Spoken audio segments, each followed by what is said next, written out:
Bienvenidos a ESARC. Nos da mucho gusto tenerlos eh, en este inicio, arranque de ciclo de conferencias y actividades especiales. En esta ocasión, bueno, en ESARC proponemos temas semestrales. El tema semestral es un pretexto, proponemos temas que sirvan de pretexto para que toda la comunidad, incluso hacia afuera, nos pongamos a entender más, a conocer más sobre un asunto y sobre todo proponerles a nuestros estudiantes y a nosotros mismos claves de futuro prometedor, vías hacia mejores maneras de hacer las cosas. En esta ocasión, nuestro tema semestral es Filosofías del Sur, Periferias y Descolonización. Entonces, esta conferencia, pues es en ese tono del tema semestral. Entonces, voy a presentar al doctor Manuel Martín, que para nosotros es un gran honor tenerlo aquí en ESARC como secretario académico y hoy como conferencista. El doctor arquitecto Manuel Martín Hernández es catedrático jubilado de la Universidad de Las Palmas de Gran Canaria, España. Actualmente colabora con la Escuela Superior de Arquitectura en Guadalajara y la Universidad Central de Ecuador, y es miembro del Centro de Investigación sobre la Vivienda y su Entorno, CEVIVE ESARC, y de InCiudades.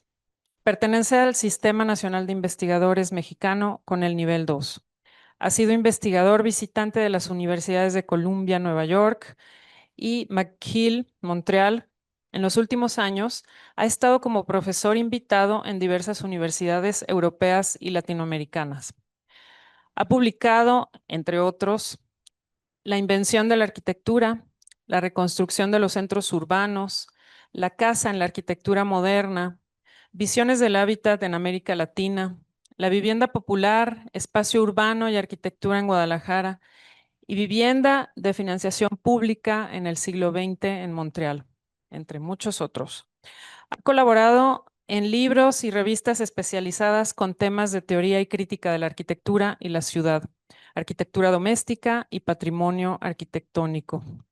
Ha redactado el Plan Maestro de la Antigua Guatemala, es miembro de ICOMOS México y de la Academia Canaria de Bellas Artes.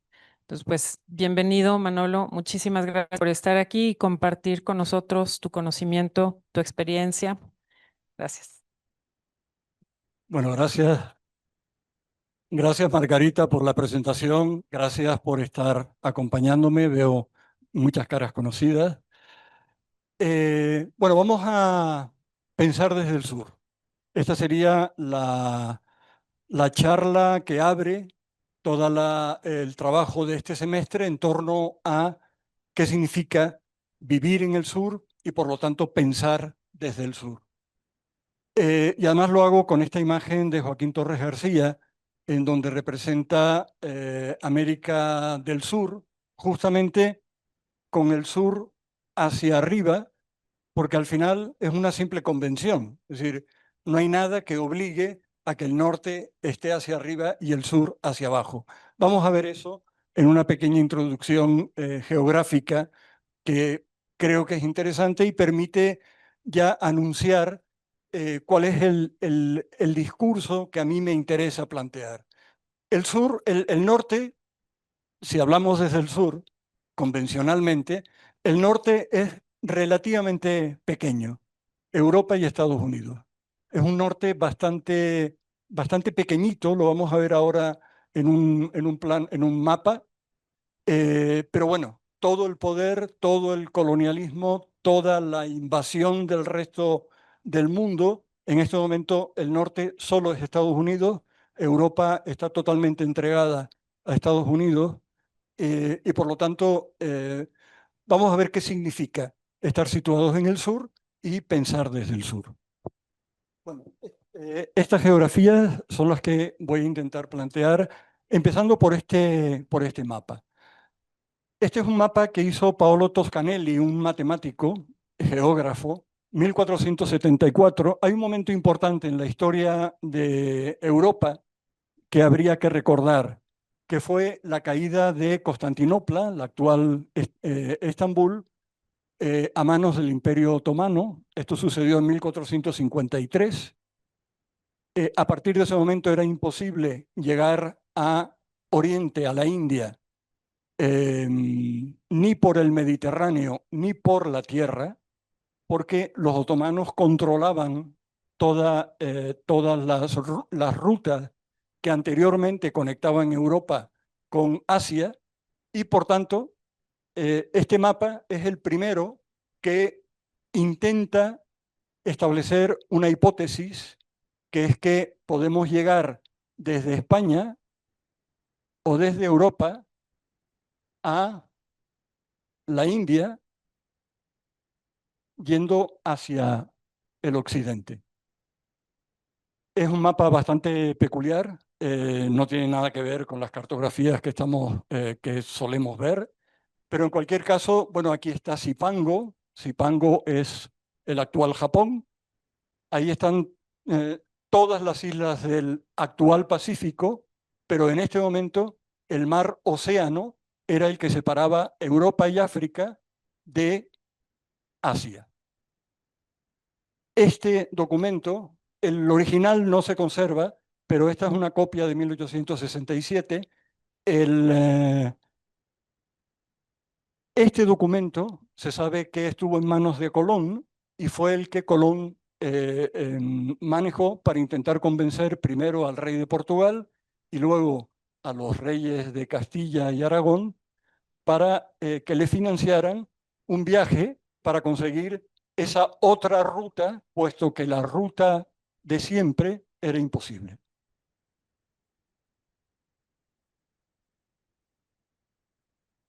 Recuerden que Colón llega a América en 1492, en octubre.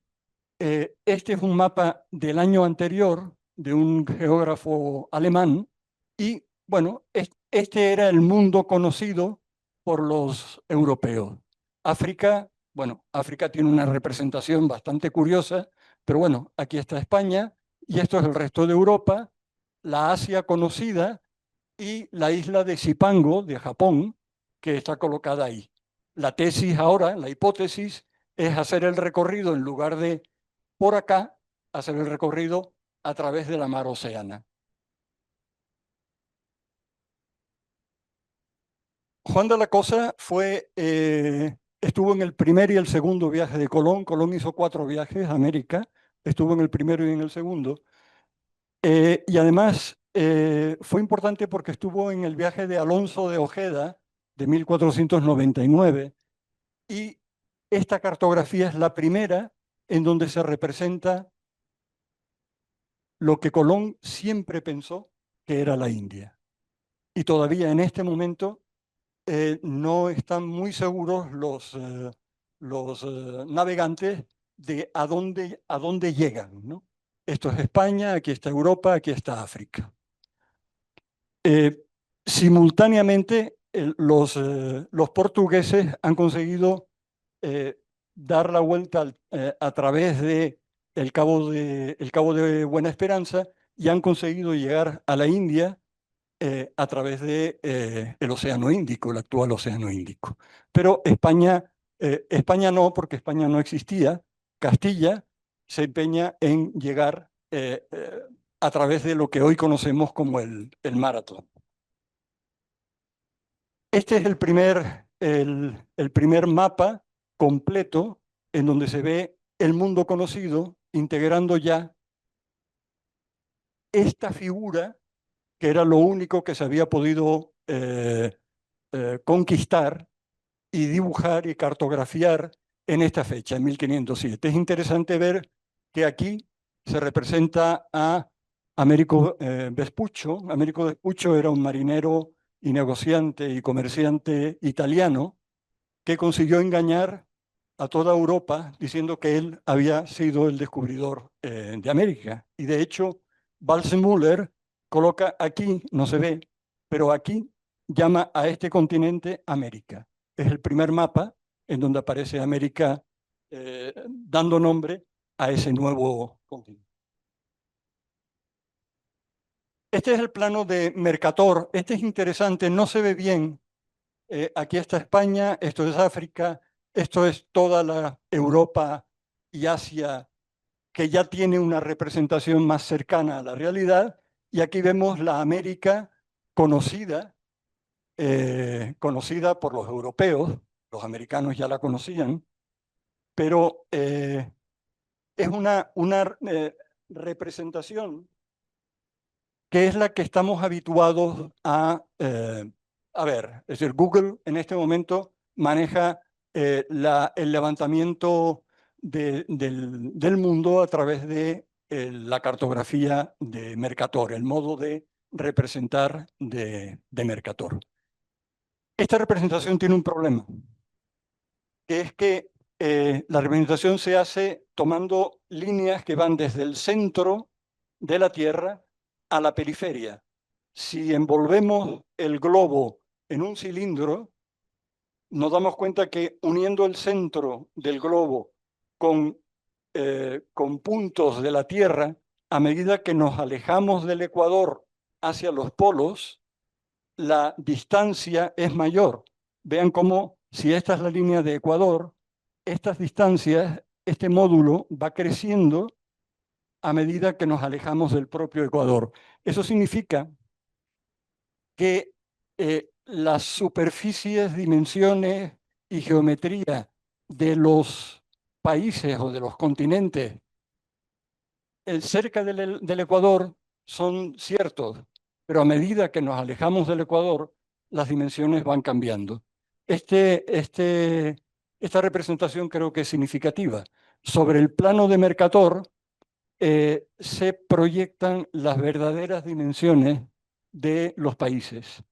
Entonces vean, por ejemplo, el caso de Rusia, que es esto, en el plano de Mercator, realmente esta es la dimensión real. Groenlandia, que parece que tiene el mismo tamaño de África, es 14 veces más pequeña que África.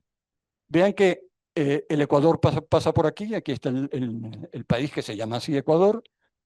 No hay ningún problema con estos países de acá, con África, pero vean que a medida que nos alejamos del Ecuador, Estados Unidos es más pequeño de lo que parece, Canadá infinitamente más pequeño, los países nórdicos, Finlandia, Suecia, Noruega, son muchísimo más pequeños de lo que realmente imaginamos y aprendemos en las escuelas, porque esta representación es la que se usa en las escuelas.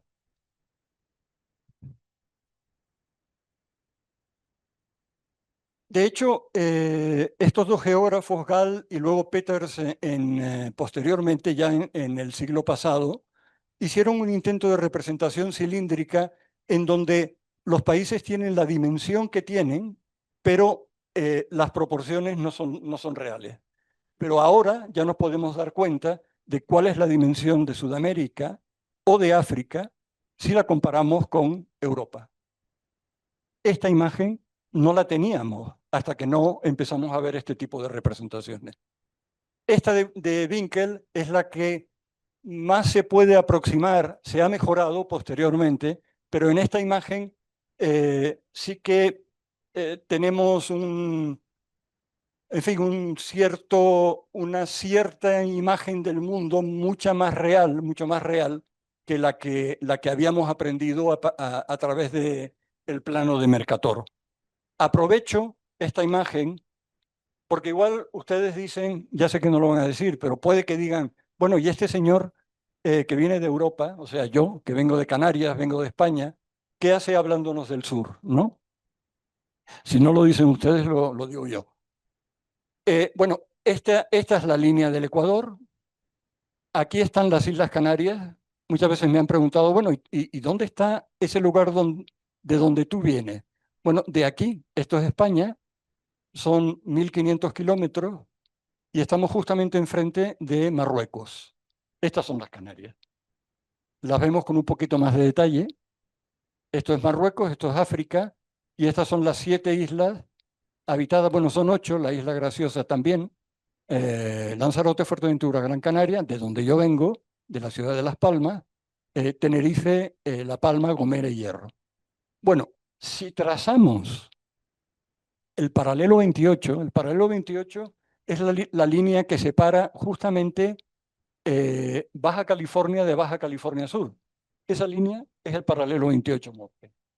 Pasa por Guaymas, pasa un poquito al sur de Chihuahua y continúa, y vean qué pasa exactamente por Canarias. Es esta, el paralelo 28 es este que divide mi isla, exactamente igual que se divide Baja California, mi isla de Gran Canaria está dividida por el mismo paralelo. Estamos a la misma altura. O sea que yo me considero del sur. Era donde quería llegar, ¿no?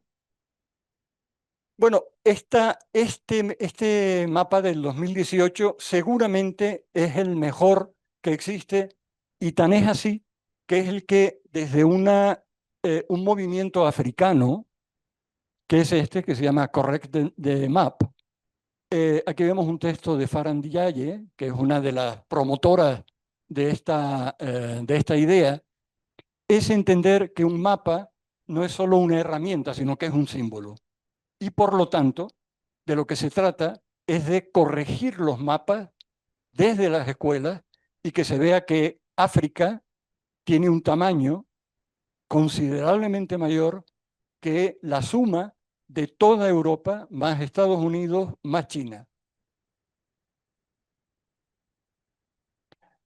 Pero ahora vamos a ver este mapa. Este mapa es de un geógrafo africano, Ceuti, que fue un encargo que le hizo Roger II, el rey de Sicilia, el rey normando de Sicilia. Esto es España, este es el mar Mediterráneo, esto es Sicilia, esto es Italia, y estas son las Islas Británicas, y esto África. Resulta que los africanos representan el mundo de esa manera, representaban el mundo de esa manera. Diríamos, con el sur hacia arriba. No, es que lo del sur y el norte es una convención. Y de hecho, esta representación que vimos al principio de Joaquín Torres García recoge de alguna manera esa idea. Por lo tanto, ¿por qué no representar el mundo así?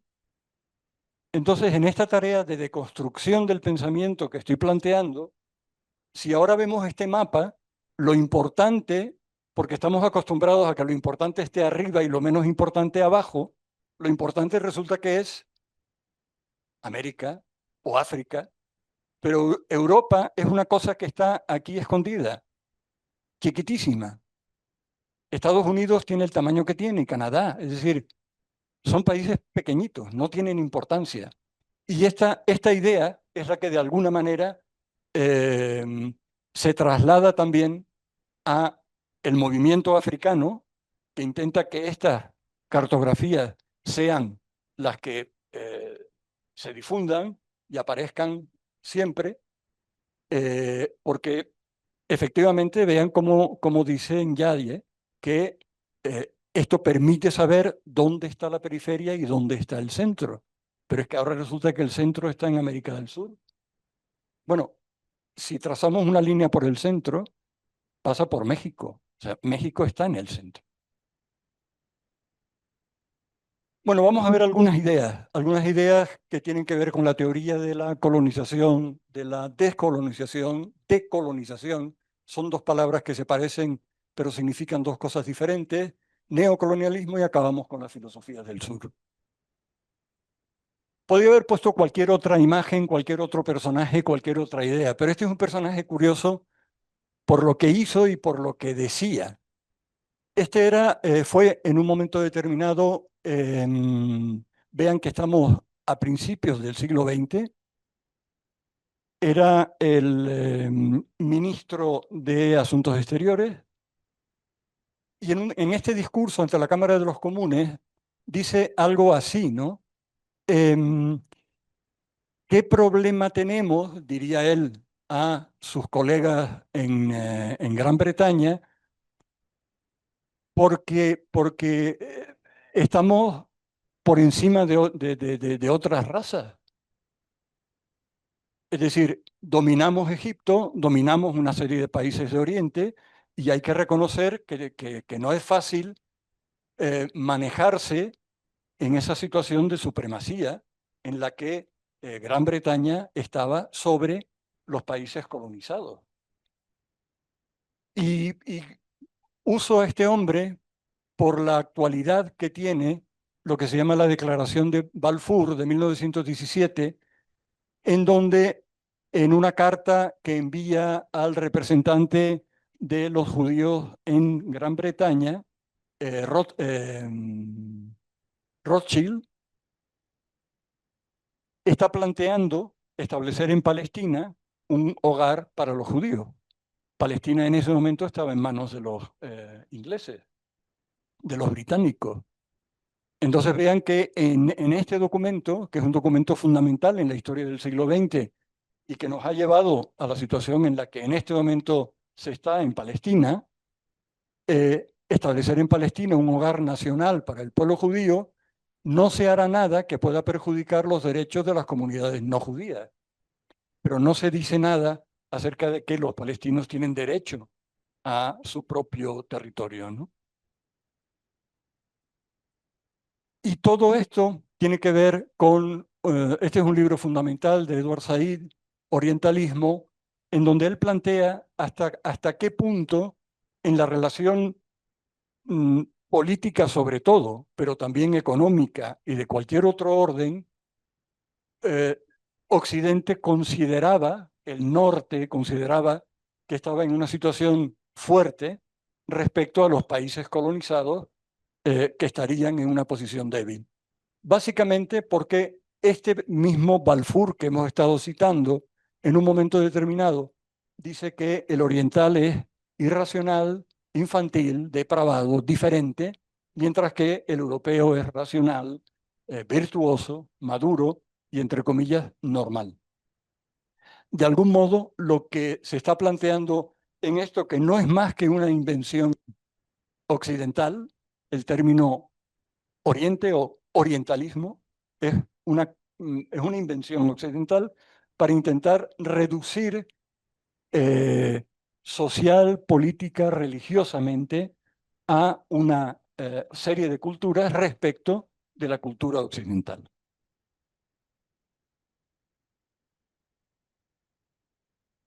Francia también era un país colonial, tenía muchos de los actuales países africanos bajo su poder, también en América, también en Asia. Y el año 1931 organizaron una exposición que se llamó así, Exposición Colonial Internacional. Se construyeron a escala 1:1 la copia de una serie de monumentos eh, originales. Este es el espacio de la exposición. Aquí vemos algunos carteles y el modo de representar a los habitantes en las colonias. Y en esa exposición, pues lo que hacía la gente era colocarse alrededor de ciertos lugares en donde se bailaba, se tocaba música. Aquí hay incluso indios norteamericanos. em, y se les daba de comer. Hubo una campaña del Partido Comunista Francés para intentar prohibir esta exposición a la que llamaban el Parque Zoológico Colonial, porque aquí vemos cómo esta señora le está dando algo a una niña que está como, como dentro de un recinto, ¿no?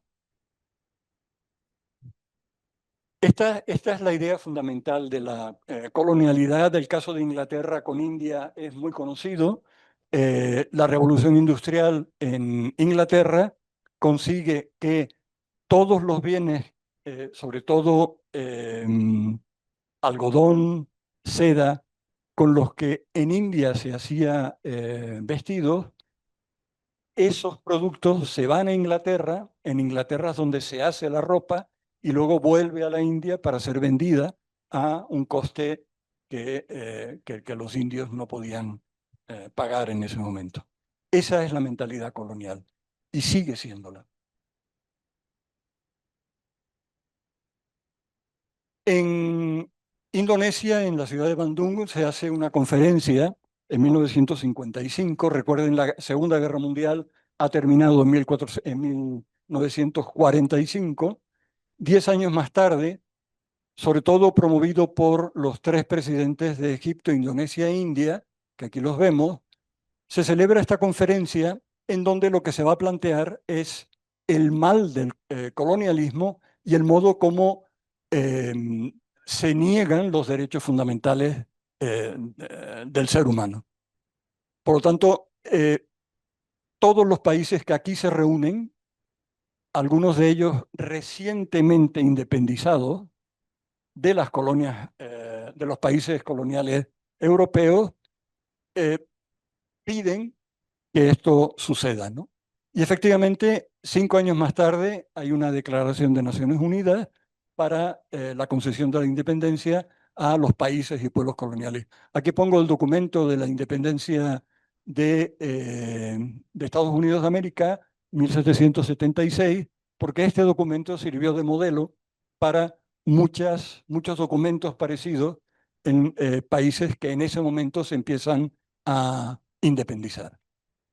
El fin del colonialismo, de nuevo el tema de los derechos humanos, y todos los pueblos tienen derecho a decidir qué es lo que quieren hacer consigo mismos.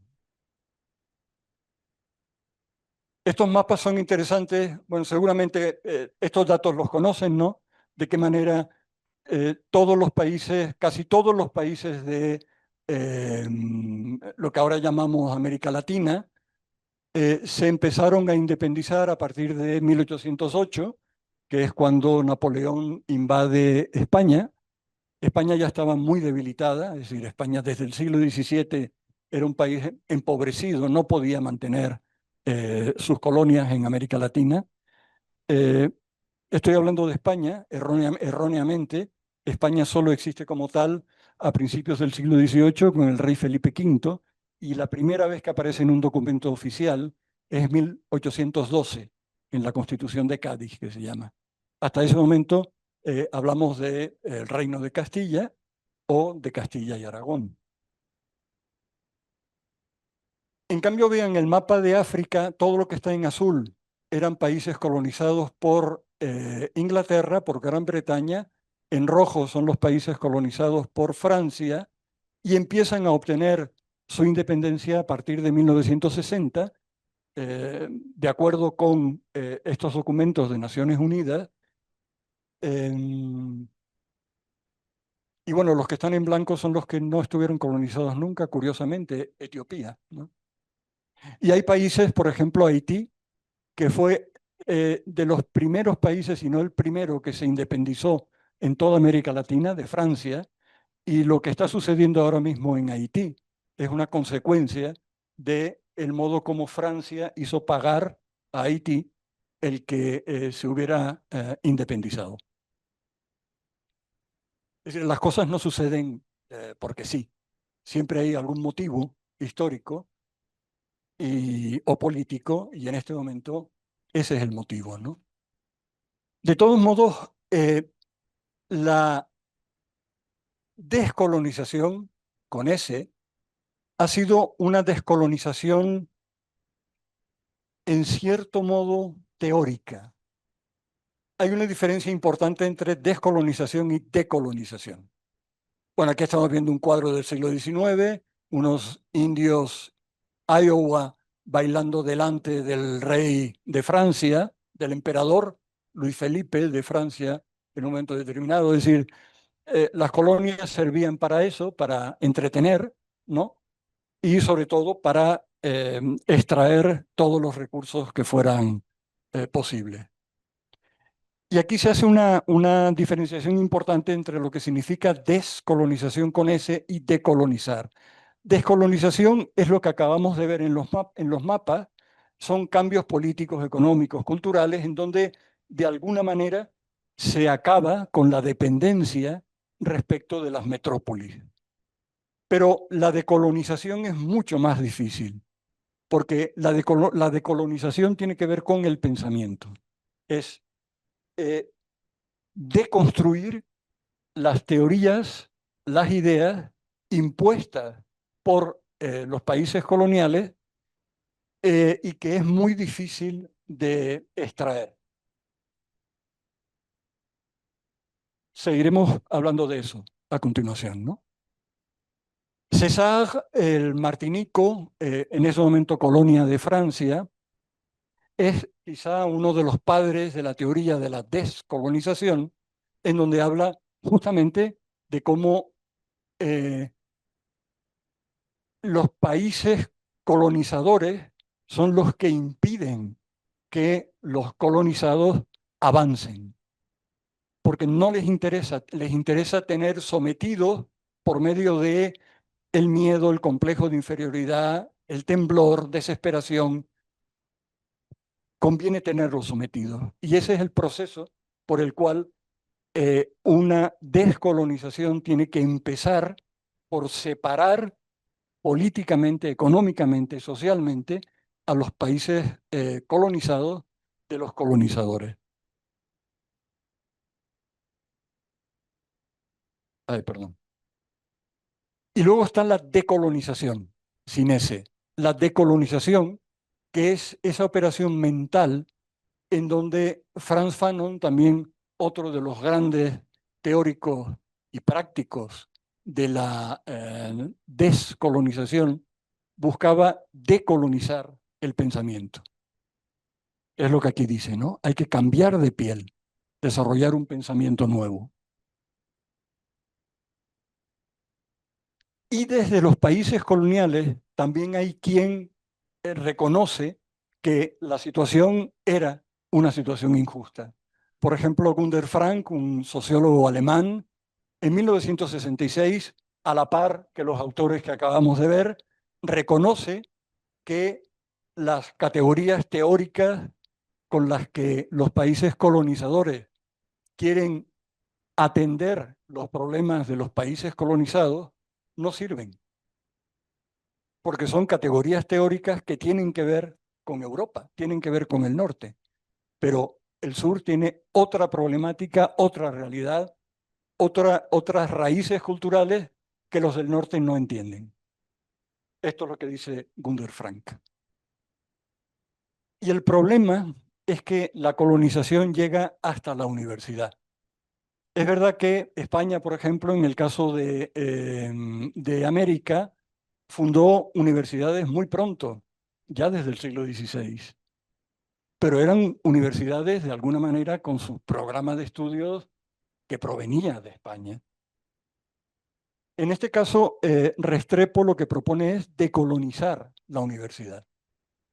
La universidad, dice, perdón, la universidad está colonizada por un saber euroestadounidense que sobre todo lo que hace es imponer un cierto modelo empresarial, burocratización, que no tiene una relación directa con el pensamiento. Entonces, eh, intentan convertir la universidad en un lugar donde se forman los cuerpos que luego serán quienes gobiernen esos países, pero han aprendido en una universidad de acuerdo con principios impuestos por Europa en un momento determinado, en este momento Estados Unidos. Porque todos los demás conocimientos son expropiados, inferiorizados y silenciados. Es lo que se llama colonialidad del saber. No solo hay una colonialidad del poder, sino una colonialidad del saber. Y esto se impone, de alguna manera, a los países que se supone ya son independientes, pero son independientes en el papel. Mentalmente, a lo mejor no lo son. Es un poco un tema del que yo me suelo quejar, perdónenme. Aquí he oído conferencias en donde la mitad de las palabras son en inglés, cuando existe su traducción española. Por tanto, eso es una colonización del pensamiento, ¿no? Raquel Rolnick, brasileña, fue en un momento determinado relatora especial de Naciones Unidas para el derecho a la vivienda adecuada.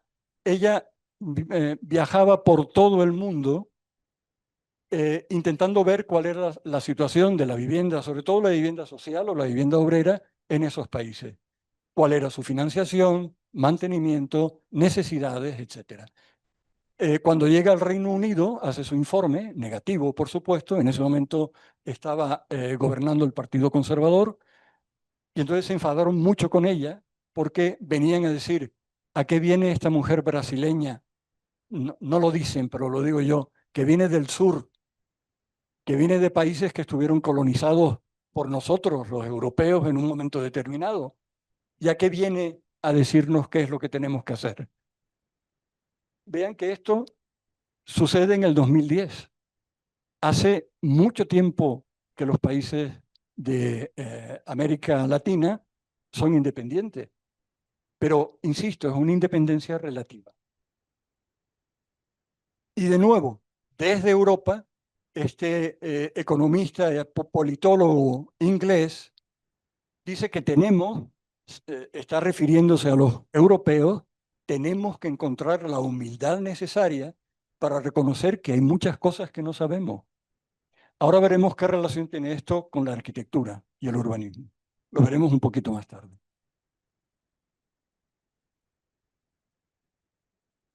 De alguna manera, el resumen de lo que yo he contado hasta ahora es lo que Aníbal Quijano, el peruano, plantea en este texto, en donde dice que efectivamente no existe colonialismo político, pero sí existe un colonialismo total, sobre todo del imaginario de los dominados. Los países eh, que fueron coloniales consiguieron colonizar, y esto es lo más difícil de arrancar, el imaginario de los pueblos dominados o colonizados. Entonces, la operación, lo que el norte hizo, dice Restrepo, este antropólogo colombiano, lo que hizo el norte fue convencer a los intelectuales del sur de ser como ellos, de querer ser como ellos. No iban a poder ser porque los maestros eran los del norte y por tanto eran discípulos que querrían ser iguales que los del norte, pero no lo pueden ser. Enrique Dussel es el personaje central en todo este discurso argentino que luego vivió mucho tiempo en México, bueno, fue exiliado a México y ha trabajado mucho el tema de las filosofías del sur y él de alguna manera reconoce que somos los pensadores del sur, filósofos como él, comentadores de la filosofía europea, que era una filosofía que negaba la existencia de una filosofía que no fuera la de el norte. Voy a poner un simple ejemplo. Tianguis de Santa Tere, un mercado en el centro de Viena. Cualquier europeo diría: esto es un caos, yo lo que quiero es que esto suceda aquí. Y los del sur dirían: yo quiero suprimir el Tianguis de Santa Tere y que aquí aparezca esto. Igual que lo que se hace en Viena o en Alemania. Esta es una operación en Quito, se llama el Pasaje Sanduña, también algo muy parecido a lo que aquí sería el mercado de Santa Tere. El municipio da esto, esta es una foto nocturna, lógicamente, pero en el día se convierte en esto. Yo, que vengo de Europa, diría: esto es un caos, ¿no? Pero resulta que el caos, según uno de los grandes especialistas en las leyes del caos, Guillot, que fue premio Nobel de Química, eh, otro de los grandes teóricos del universo, tiene una afirmación que me parece importante. El caos no es el desorden, tal como yo lo podría entender viniendo de Europa. El caos es otro orden, pero un orden del que no conocemos su ley. Esas leyes son, por cierto, las que Prigogine intenta averiguar, ¿no? Aquí vemos el doble péndulo que se mueve aparentemente de un modo caótico, pero hay leyes detrás de este movimiento.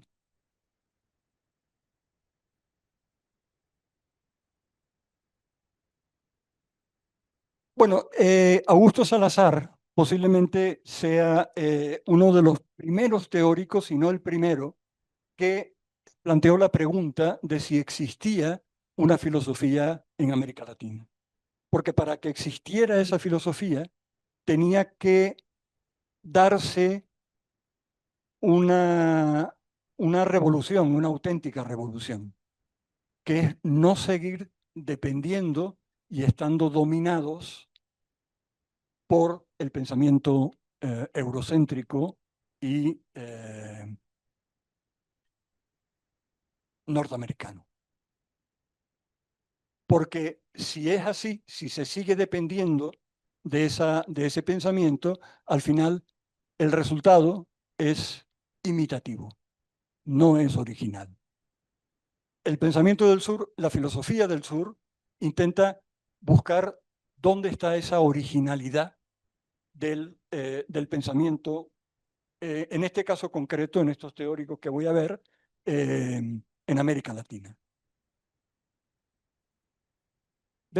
Primero, dice él, hay que transformar la sociedad, cancelar el subdesarrollo y la dominación, y luego empezaremos a hablar de un pensamiento genuino latinoamericano. Por tanto, lo que hay que hacer, dice Grosfogel, el puertorriqueño, es decolonizar la epistemología occidental, hacer una crítica. No se trata, y esto yo creo que es importante decirlo, no se trata de desmontar y olvidar el pensamiento del norte. Se trata de entender que ese pensamiento es un pensamiento incompleto y necesita ser completado por el discurso que se puede plantear desde el sur. Este es el tema fundamental, ¿no?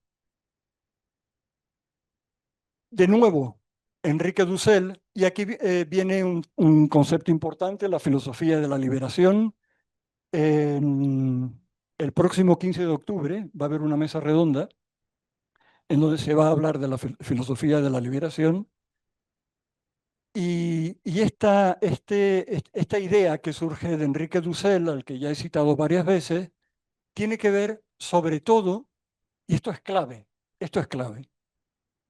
con el respeto por la libertad del otro.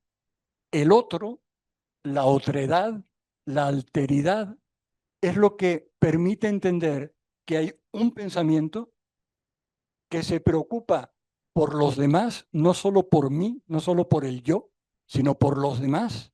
Y esto es lo que sería para Enrique Dussel el tema esencial del pensamiento del sur, de la filosofía del sur. La preocupación por el otro, sobre todo porque ese respeto al otro significa que hay que aprender a escucharlo, porque yo no sé nada del otro como otro. Por tanto, para saber cómo es el otro, tengo que aprender a escucharlo. La teoría de la escucha sería el complemento a ese reconocimiento del otro que significa la filosofía del sur. Enrique Dussel, junto con estos otros dos autores, fueron los compiladores de un libro que tiene más de 1000 páginas, que se llama El pensamiento filosófico latinoamericano, de 1300 al 2000. Es decir, hay pensamiento filosófico anterior a la llegada de Colón, a la llegada de Cortés, y luego ese pensamiento continúa.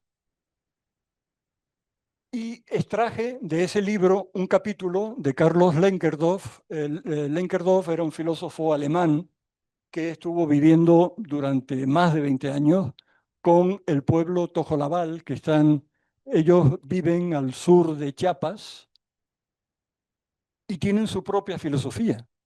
Y el concepto clave para ellos es el nosotros. Recuerden, el otro, el conocer el otro, que hace que al final el mundo sea un mundo en el que vivimos nosotros, no yo y otros, sino nosotros. De hecho, ellos no tienen el yo en su lengua. Y eso permite que el poder no se concentre en manos de una persona o de una minoría, sino que pertenezca a nosotros, que somos los que tomamos todas las decisiones. En lugar de yo te dije, ellos dicen, yo dije, tú escuchaste.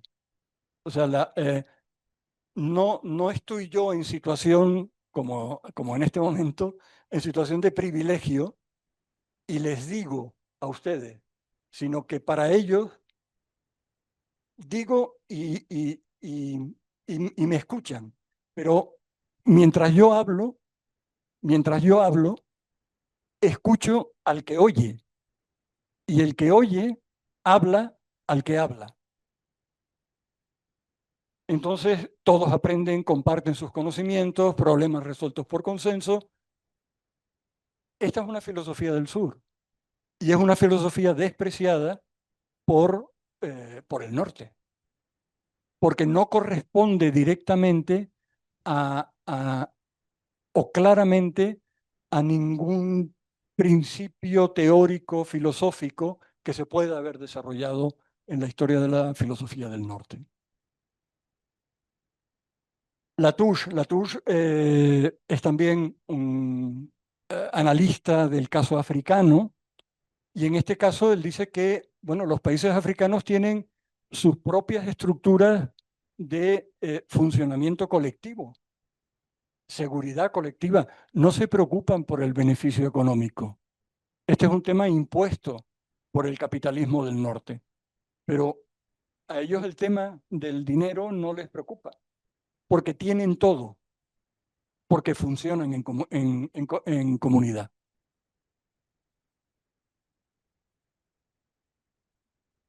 Y de nuevo Dussel, vean todos los componentes de la filosofía de la liberación.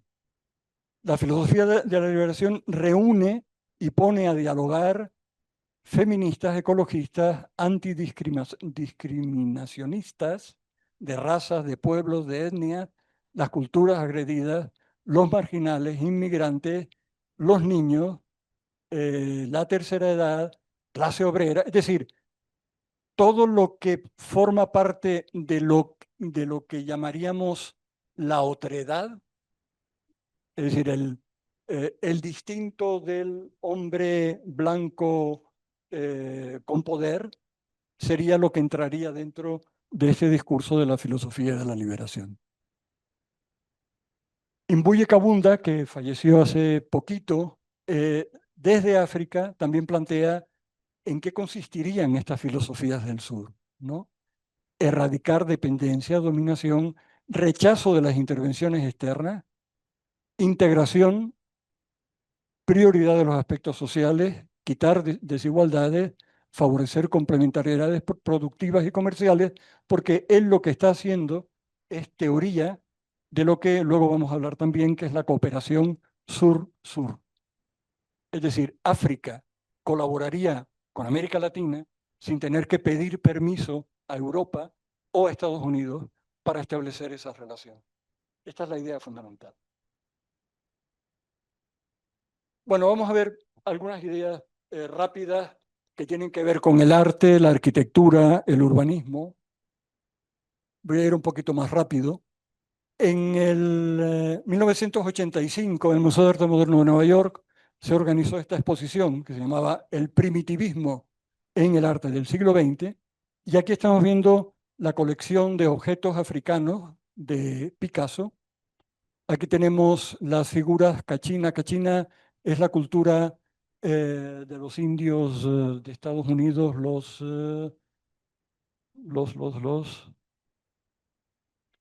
del suroccidente de Estados Unidos. Bueno, este es también un artista moderno importante, esta es su colección. Y lo interesante de esta exposición, interesante dicho entre comillas, es que se exponía estos objetos, que son objetos, todos ellos son objetos ceremoniales, religiosos, que tienen un significado profundo para cada una de esas culturas, se les desplazó de ese sentido original que estos objetos tenían y pasan a ser simplemente objetos para ser copiados. Aquí ven Giacometti, se copia, Matisse, junto a esta máscara africana, Henry Moore, que se va a dibujar al Museo Británico porque ahí están estas figuras, o Picasso, en 1912 está este rostro de mujer, esto es una máscara de Camerún, una máscara de Costa de Marfil, y esto es para una coreografía, 1917. Y como esto, a lo largo del catálogo hay un montón de ejemplos. Un catálogo que en todo momento no sabe que lo que está diciendo es hasta qué punto los artistas se copian de una simple forma de objetos que tienen un significado a los que se les ha quitado toda su razón simbólica. Eso es lo que se llama, de nuevo Enrique Dussel, esteticidio. El eurocentrismo estético, Picasso, Moore, etcétera, juzga a las otras estéticas como infantiles, primitivas, bárbaras, porque ¿qué pudieron producir de belleza esas culturas bárbaras? Preguntaría un europeo en este proceso de esteticidio. De todos modos, en 1989 se organizó la que quizás sea, esta exposición es, digamos, una exposición clave en la historia del arte de la segunda mitad del siglo XX, porque en Magos de la Tierra, Magiciens de la Terre, se reúnen por primera vez artistas occidentales y artistas de América Latina, África, Asia, en situación de igualdad. No como en la exposición anterior, que era en situación de sometimiento. Ahora están en posición de igualdad. Entonces vemos, por ejemplo, uno de los famosos aros de Richard Long, hechos con tierra que Long recogió en Australia, de donde viene esa comunidad Yuendumu, que hizo este tapiz que estamos viendo en el suelo. Aquí vemos diferentes objetos. Cherry Samba, esta marcha en defensa de la campaña por el SIDA, está en esta exposición. La familia Linares con los alebrijes también estaban en esta exposición, pero, siempre todo tiene un pero, Jean-Nouvel Martin fue el comisario de la exposición y en el catálogo habla de que para poder montar la exposición hablaron con especialistas de diferentes países del mundo para saber a qué artistas elegir, pero en el caso del tercer mundo no encontraron expertos que tuvieran la misma idea artística que los organizadores tenían para poder montar la exposición. Por lo tanto, los africanos, los americanos, los asiáticos que aparecen aquí, aparecen porque fueron elegidos no desde sus propios países, sino por los comisarios de la exposición, de acuerdo con la idea que esos comisarios tenían de cómo debía ser el arte. Por tanto, lo que se pretende, al final, no se consigue. Una cosa que llama mucho la atención es el modo como en los países no occidentales el arte suele ser un arte reivindicativo. Por ejemplo, pongo tres ejemplos nada más. Alfredo Haar, que es chileno, en esta exposición de hace apenas un año, en el Kesselhaus de Berlín, El fin del mundo, en este espacio, que es un espacio de 20 por 20 por 20 metros, iluminado de esta manera, coloca una urna en medio de la sala y aquí dentro hay un cubo de 4 por 4 por 4 centímetros hecho de 10 capas superpuestas de materiales que forman parte de estos materiales fundamentales para nuestra informática en este momento, ¿no? Es decir, son esos materiales que los países añadiendo, es decir, los países del norte añadiendo a China en esta operación, están buscando por todo el mundo para apropiarse de ello, por los medios que sea. Entonces, bueno, aquí ven Alfredo Haar, este es el objeto, muy pequeñito, y realmente lo que intenta Haar es llamar la atención acerca de cómo esos minerales críticos al final están provocando auténtica violencia. El caso del Congo es el más sangrante, ¿no? De donde se extraen materiales que todos tenemos en nuestros celulares, ¿no? O esta performance de las tesis que se hace primero en Chile y luego fue por todo el mundo, ¿no? En donde hay una coreografía, una canción con una letra, en donde todos los que van a esa manifestación saben que están además representando una performance, se llama Un violador en tu camino, o Mona Hatun, que es una artista multimedia que me interesa mucho. Su familia era de Palestina, tuvieron que huir de Palestina cuando se convierte Palestina en Israel, porque esto no fue de un modo pacífico, como saben, se fueron a...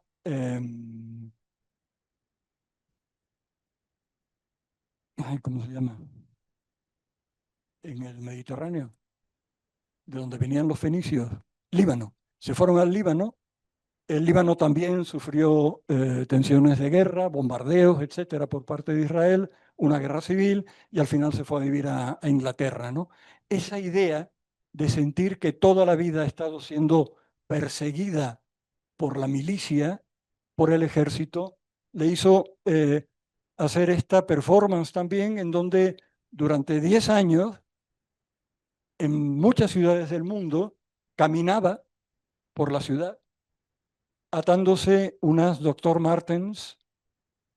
Entonces iba descalza, caminando por la calle, mientras que esas botas la iban persiguiendo a cada paso, ¿no? Saben que las Dr. Martens, a pesar de que ahora están de moda y todo el mundo las tiene, eh, tenían ese origen militar y de los skinheads, ¿no? Y un poco nazi, ¿no? Ahora ya no. Pero en ese momento sí. Y en el caso de la arquitectura, ya voy acabando porque me parece que me he alargado demasiado.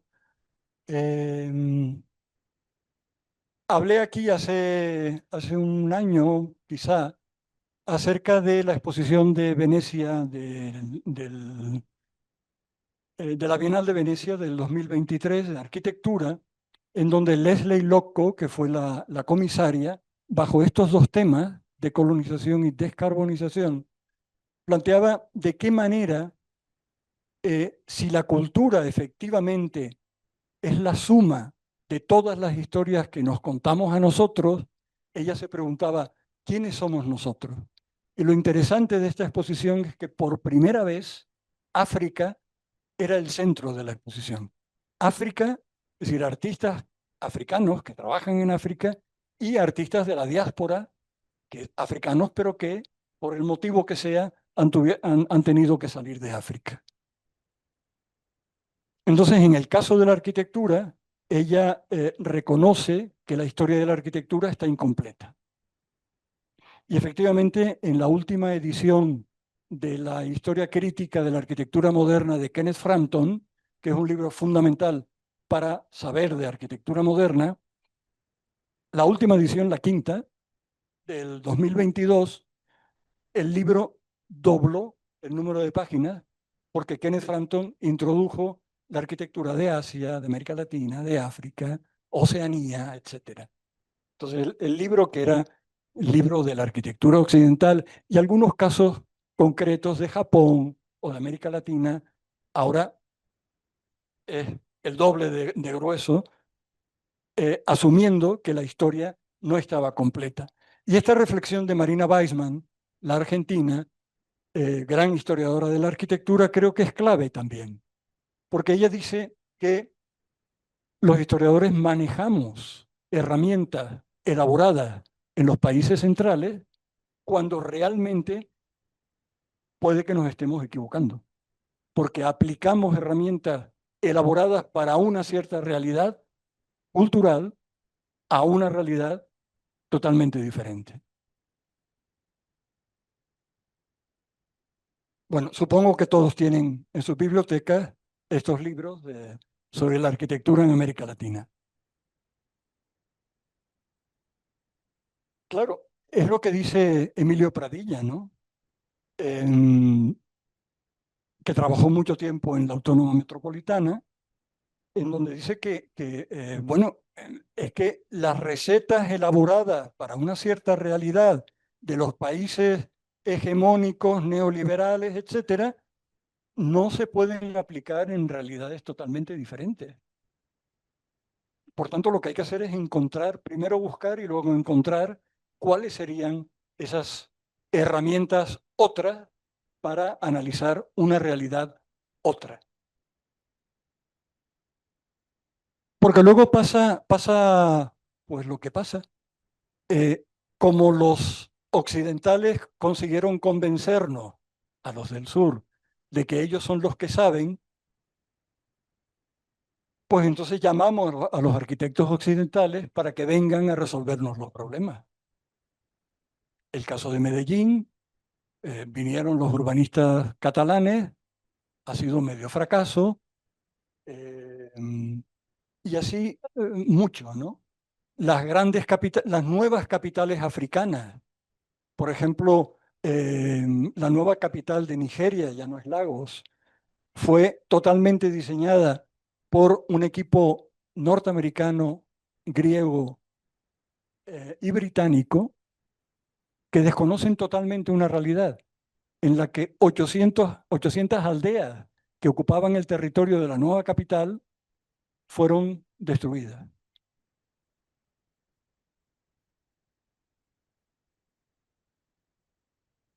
Y Alberto Aray, sí lo conocen, ¿verdad? Arquitecto mexicano. Bueno, eh, fue uno de los arquitectos que fundó la Asociación de Arquitectos Socialistas de México, un arquitecto fundamental para la arquitectura moderna mexicana. Fue justamente el arquitecto de las canchas de frontenis de la UNAM, de la ciudad eh, universitaria. Bueno, pues él dice, y esto es pensamiento postcolonial, que un arquitecto realmente valioso, contemporáneo, no es solo un arquitecto que sepa de arquitectura, debe poseer una sólida preparación en teoría de la arquitectura analítica, historia de la arquitectura, filosofía de la arquitectura, doctrinas sociales, economía política, teoría política y saber mirar la realidad. Esto es pensamiento del sur. Y en este caso no es un urbanista del sur, ni siquiera es urbanista, es antropólogo, pero ha escrito mucho sobre urbanismo y él se inventa este concepto, la ciudadanía insurgente, que daría lugar a un urbanismo insurgente. Él trabaja en Nueva York, que es también un lugar insurgente dentro de Estados Unidos. Y lo que plantea Holston es que hay que poner en valor, cuando hablamos de la ciudad, la ambigüedad, el conflicto, el desarrollo de nuevos tipos de prácticas y narrativas acerca del pertenecer. y el participar. Esto parece que no, pero es pensamiento del sur. Cuando ustedes oigan un europeo hablar de la participación ciudadana en el urbanismo, por ejemplo, está tomando referencias de América Latina. Y eso es lo que él llama insurgencia. Es decir, un proyecto, un plan hecho de abajo arriba, no de arriba abajo como nos enseñan en todas las escuelas de arquitectura del mundo, excepto en la ESARC. Y llegamos a la cooperación sur-sur. La cooperación sur-sur, de la que antes hablamos cuando conocíamos a Mbuye Kabunda, está definida por Naciones Unidas como un proceso destinado a promover la cooperación, tanto política como económica, como técnica, como de todo tipo, entre los países en desarrollo. Entendiendo, este es un término que tampoco se debe usar ya, el de los países en desarrollo, parece que nunca vamos a llegar, ¿no? Yo creo que no. Pero bueno, en cualquier caso, yo pondría países del sur. Encontrar objetivos comunes y trabajar conjuntamente. Y es lo que nos llevó, por ejemplo, a publicar tanto este trabajo sobre África, que fue el quinto premio de ensayo Casa África, un premio internacional, en donde un servidor con dos colegas trabajamos el tema de la ciudad africana, o esta en donde con Vicente hicimos una edición en donde llamamos a una serie de colegas también de toda América Latina para que apuntaran los modos que ellos tienen de acercarse a la realidad urbana y arquitectónica que son propias del sur. Entonces, si están interesados en ese tema, intenten conseguir este libro, que está muy bien, ¿no? El 8% de la venta viene para nosotros. Y, por ejemplo, Gustavo Romero y Rosendo Mesías, que están en este libro, mexicano y cubano, hablan de la producción social del hábitat. Esto es un producto del sur, esto es un producto americano, latinoamericano, perdón, y caribeño. Y aquí lo que se plantea son metodologías para elaborar todo este discurso acerca de la participación, ¿no? Cómo se proyecta y se urbaniza a través de procesos de participación.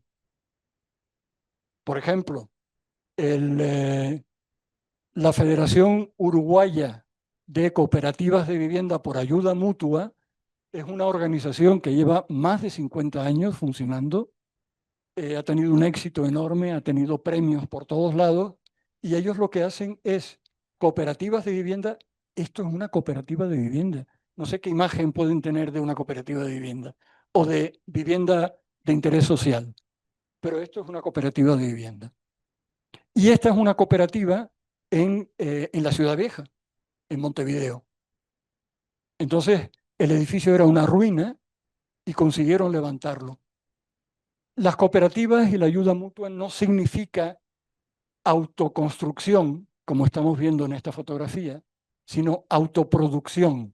Es decir, ellos mismos son los que se apoyan de técnicos y contratan una empresa constructora y se ahorran por el camino, imaginen, todos esos porcentajes que se van perdiendo en la obra, en lo que no es esto.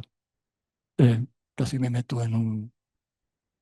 El caso del proyecto Favela Baigo, fueron 155 favelas en Río de Janeiro, mientras Sergio Magaláes, que es arquitecto, era el secretario de vivienda del municipio, y Jorge Jauregui, que también colabora con nosotros en el libro que acabamos de ver, de América Latina, fue el arquitecto de muchos de estos conjuntos, ¿no?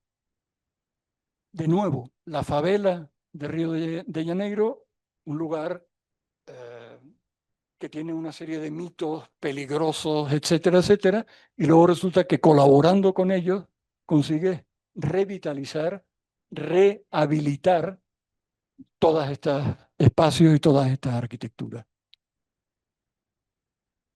Y en África hay proyectos también interesantes. Este barrio es un barrio lacustre en la ciudad de Lagos, Makoko, y entonces se pretendía desalojar prácticamente la mitad para construir esta Eco Atlantic por arquitectos holandeses, por supuesto. Consiguieron parar el proyecto y a cambio vemos, por ejemplo, este proyecto de Adeyemi, esta escuela flotante, que también fue un proyecto muy reconocido, muy premiado. Desgraciadamente, en una tormenta desapareció, porque es una construcción muy débil, ¿no? Pero así todo, digamos que hay ejemplos de los que podemos ir aprendiendo, ¿no? Francis Queré, en Burkina Faso, en donde vemos todo ese proceso en donde con técnicas locales consiguen construir un edificio que ha sido premiado. Bueno, ahora ya esto ha crecido, ha sido premiado en todas partes. O nuestro recordado Carlos González Lobo con María Eugenia, con su esposa, y la colaboración de uno de nuestros maestros españoles, Julián Salas, en todos estos temas del trabajo social, pues hicieron un barrio en la capital de Mauritania, en África. Este es un ejemplo de la cooperación sur-sur. Ser un arquitecto de América Latina, sin pedirle permiso a un arquitecto europeo, trabaja en África. A la inversa también, perfectamente, ¿no? Finalmente, esta asociación, hay otras muchas, por ejemplo, la Asociación de Urbanistas Africanos es muy activa, muy interesante, reúne todas las escuelas de urbanismo de África. Y esta alianza internacional para los habitantes bueno, en slums, ya me salió una palabra inglesa, perdón, eh, vean cuál es el funcionamiento. Por supuesto, son las mujeres las que llevan todo esto a cabo, ya que vemos cuando acaba una de estas operaciones de vivienda, pues todas las mujeres que colaboraron en el proyecto, financiado por esta alianza, pues tienen esto a la espalda, ¿no? Sin hogar, pero no sin esperanza, que de alguna manera sería un lema también para este pensar desde el sur. Bueno, aquí lo dejo. Gracias. Tenemos tiempo de un par de preguntas que le quieran hacer, profundizar en algo.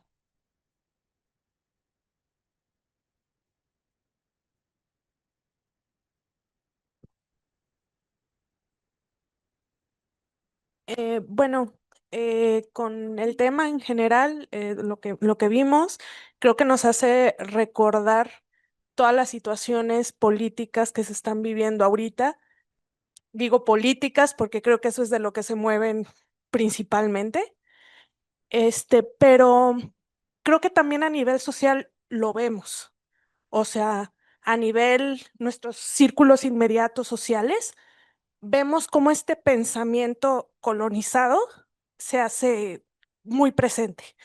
Por ejemplo, en redes sociales yo percibo muchísimo ya en comentarios y opiniones eh, cómo agradecen a los países colonizadores de que intervengan y lo llaman incluso ayuda. Ahora, eh, a nivel arquitectónico, obviamente, lo comenté hace rato, trabajo para una constructora que está intentando redensificar el centro a través de la construcción de edificios, ¿no? De plurifamiliares. Entonces, ¿qué acciones como individuos, porque creo que de eso proviene el origen de cambiar ese pensamiento y de la información, obviamente? ¿Qué acciones individuales cree usted, doctor, que debemos de hacer como arquitectos para empezar a decolonizar nuestro trabajo, nuestra obra? Me alegro que me hagas esa pregunta, eh, porque no sé qué responder. Em, es que estoy hablando de una arquitectura, fíjate que no hablé de la inteligencia artificial, por ejemplo, en ningún momento. No sé si la inteligencia artificial estará interesada en toda esta arquitectura, porque la inteligencia artificial se ha inventado como un modo de negocio. Es decir, hay un mercado de la inteligencia artificial. Esto no es negocio, pero tampoco es negocio para arquitectos, bueno, puede llegar a serlo, pero em, el caso que tú estás planteando sería asumir una, un pensamiento crítico, no necesariamente del sur o del norte o del este o del oeste, pero sí un pensamiento crítico. Lo que yo planteé al principio con la cartografía es el resultado de un pensamiento crítico, que es, en lugar de preguntarnos cómo, que es lo que nuestros estudiantes nos preguntan siempre, bueno, ¿y esto cómo se hace? En una universidad y parte del pensamiento crítico, la pregunta sería ¿por qué? ¿Por qué tenemos que hacer esto? ¿No sería mejor hacerlo de esta otra manera? Pensamiento crítico. ¿Por qué? En lugar de cómo. Hasta ahí llego.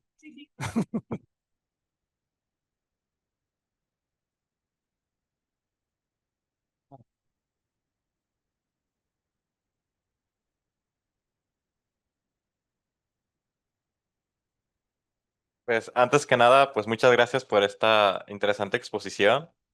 Creo que nuevamente volvemos a visibilizar esta parte que a veces ignoramos y, como ya habían comentado, engrandecemos ahora sí lo que viene siendo Estados Unidos, Europa.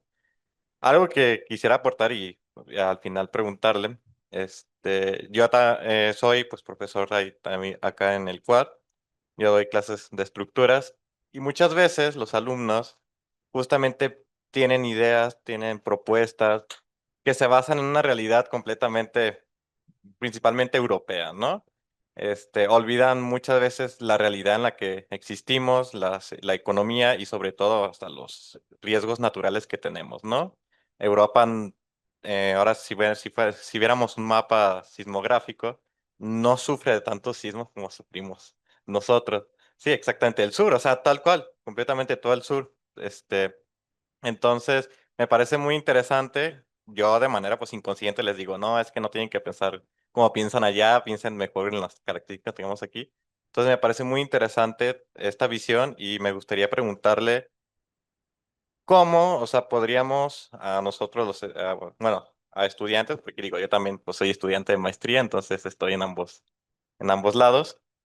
¿Cómo podríamos enseñarles a los estudiantes esta parte, ¿no? Esta parte de revalorizar y que no solamente se queden con el conocimiento que nos han inculcado, pues, otros continentes, ¿no? Sobre todo del norte.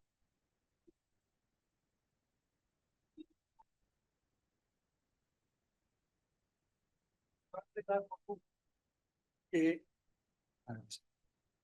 que ellos, a través del trabajo de curso, investiguen en cuáles son los materiales que tienen por acá, qué técnicas constructivas se han usado y que funcionan bien en esta realidad climática, cultural, etcétera.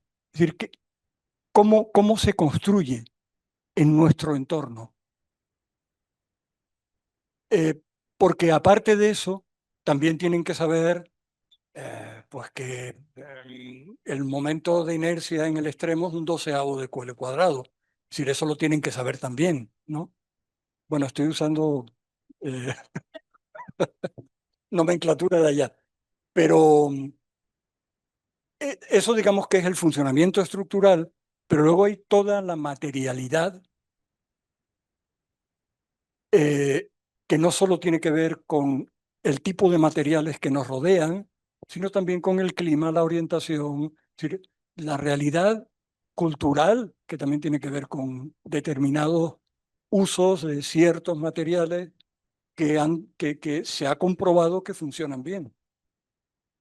Entonces, no se trata de que ahora, como está de moda, todo sea arquitectura de tierra, tampoco, porque en cuanto algo se convierte en moda, se va iba a decir una palabrota.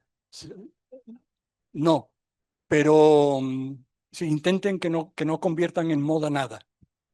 Pero a partir de ahí, yo creo que sí hay mucho material para que ellos puedan investigar, que ellos investiguen, mientras tú das las pautas fundamentales, en el caso tuyo de la estructura, ¿no?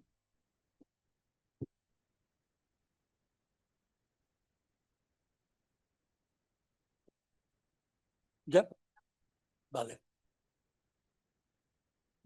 Muchísimas gracias, doctor Manuel Martín Hernández, por igual, otra vez lo digo, por compartir su conocimiento.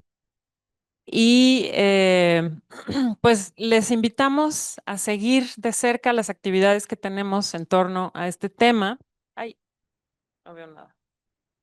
La siguiente, como ya lo había anunciado, el doctor, es una mesa de diálogo con el nombre Romper ataduras, epistemología de la liberación, mucho en este sentido de cómo construimos el conocimiento desde el sur, cómo reestructurarlo, cómo comunicarlo, es decir, todo esto, ¿verdad? Esa mesa de diálogo puede también arrojar ciertas preguntas o estos puentes metodológicos entre la filosofía y nuestro habitar cotidiano.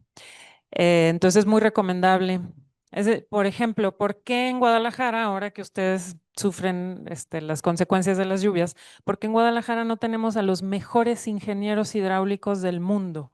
¿Por qué no somos los mejores para manejar el agua de lluvia, para conducirla y para captarla y aprovecharla? ¿Por qué? Y somos los peores, creo, ¿verdad? Bueno, lo hacemos de la peor manera. Entonces, vienen mucho las respuestas aquí en este tono, ¿verdad? Entonces los invitamos a esta siguiente conferencia el 15 de octubre. Los participantes es el doctor Manuel Martín Hernández, el doctor Francisco Salinas Paz, el maestro Aldo Carvajal y una servidora Margarita de Silva. Entonces vamos a estar platicando sobre epistemología del sur, cómo se hace y se construye y se comunica el conocimiento. Entonces, pues bueno, muchísimas gracias por estar aquí y podemos continuar esta charla de manera informal en esta maravillosa terraza que recibe siempre propuestas interesantísimas como la de hoy. Gracias, Manolo.